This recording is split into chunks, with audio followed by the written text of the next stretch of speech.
Europe 1, il est 7h40, les acteurs de l'actualité en direct. Votre invité, Mathieu Béliard, est le secrétaire général de Force Ouvrière, Yves Verrier. Bonjour Yves Verrier. Bonjour. Vous avez été surpris hier soir? Surpris, en colère, oui, surtout. La réforme des retraites se fera? Ben non, on va tout faire pour qu'elle se fasse pas.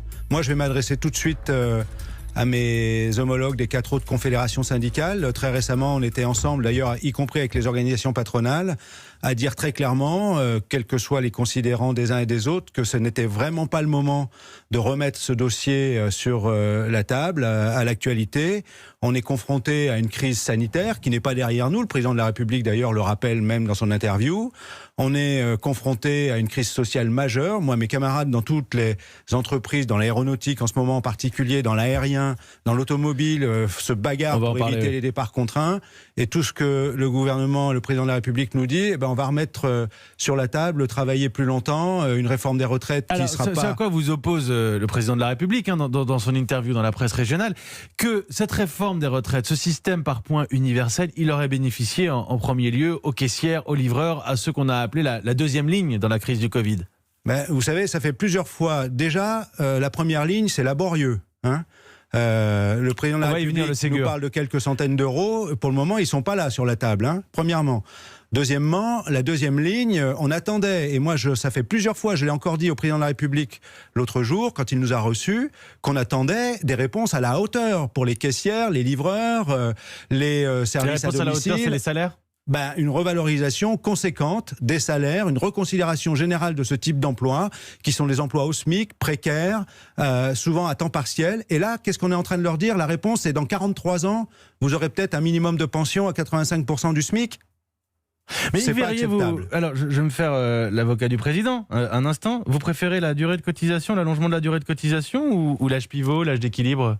Je dis très clairement que je vais demander à ce que les 5 confédérations syndicales, et je suppose que les organisations patronales qui tenaient le même discours, disions très vite au président de la République, c'est non, on ne remet pas en ce moment ce dossier sur le tapis. On est sous le coup du 49.3. Déjà, on avait dénoncé l'opération, on était en plein début de la crise sanitaire, et c'est à ce moment-là que le gouvernement décide d'utiliser le 49.3 pour essayer de faire passer dans ce moment sa réforme le plus rapidement possible. Et là, à nouveau, alors qu'on est dans une crise majeure sur le plan sanitaire et social, le président de la République nous dit en plein été, on va remettre sur le tapis le dossier des retraites. On a passé 2 ans et demi de concertation, il n'a pas réussi ni à expliquer, ni a fortiori à convaincre, et on risque aujourd'hui de réouvrir de la tension, un conflit social. On n'en a pas besoin en ce moment sur ce dossier-là. Vous faites bien de me parler du 49.3. Qu'est-ce qu'il dit, le président de la République? Il dit le cap est bon, je le maintiens. En gros, le cap de 2017,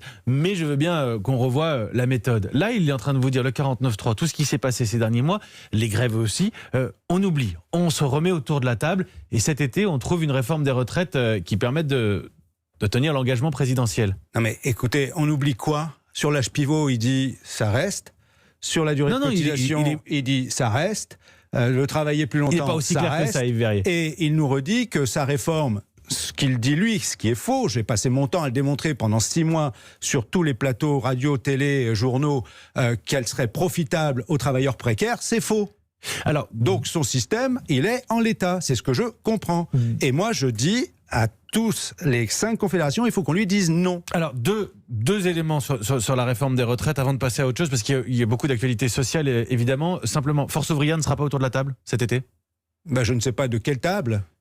Il y a des négociations qui doivent se lancer cet été. La question est posée et ça reste une question à ce stade. Ça reste une question à ce stade. Et les autres organisations syndicales, le patronat, ce que vous essayez de me dire ce matin, personne n'en veut? À 8, on a dit c'est pas le moment de remettre ce dossier sur le tapis. Que le président de la République nous dise que lui, il est convaincu que c'était une bonne idée, puisque c'était son idée, je peux le comprendre. Mais le moment n'est pas celui-là. Donc, on met ça de côté, je l'ai dit maintes et maintes fois, et a fortiori aujourd'hui, on a eu la crise sanitaire, on n'en est pas sorti, on a une crise économique, une crise sociale majeure devant nous, il faut tout faire pour empêcher, parce que j'ai entendu le discours aussi, il y aura des plans de licenciement. Moi, j'aimerais que le président de la République nous dise, on va tout faire pour empêcher les licenciements, et non pas nous dire, il va y avoir des plans de licenciement. Alors, ce qu'il dit, c'est...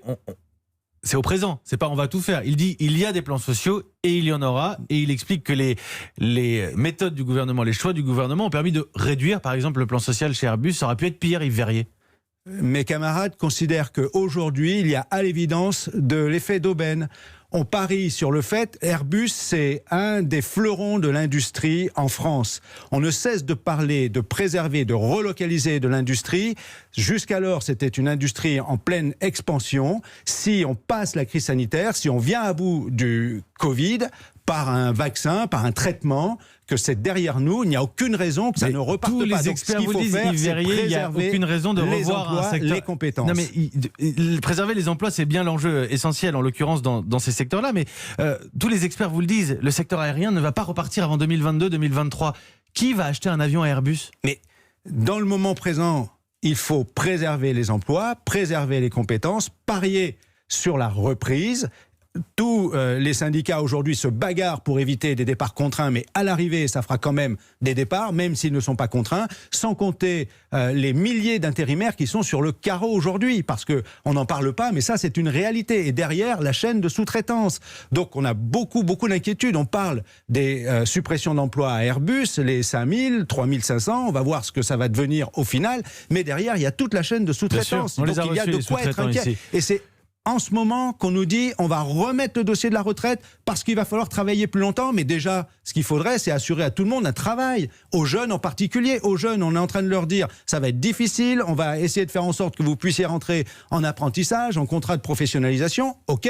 Sauf que demain, la contrepartie, c'est vous travaillerez plus longtemps pour pouvoir avoir une retraite. La rentrée sera dure, des plans sociaux, il y en a et il y en aura. Pour vous, le président de la République ou l'exécutif, pour ne pas personnaliser la question, pour vous, on est en train d'acter ces plans sociaux trop facilement ? Mais je trouve qu'il y a une forme de... Vous parliez d'effet d'aubaine. Vous parliez d'effet d'aubaine.